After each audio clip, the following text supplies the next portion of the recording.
Today's topic is about nesting behavior of umbrella cockatoo. We're so excited because we saw this pair mating. And we all know what is next after mating. In this video, we will see how the umbrella cockatoo prepare their nest.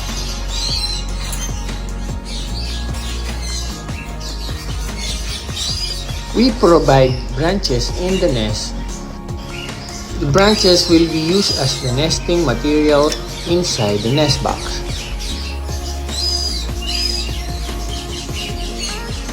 The hen is always inside the nest box, which indicates that it's ready to lay its egg. It's the cock that prepares the nest box and the nesting material.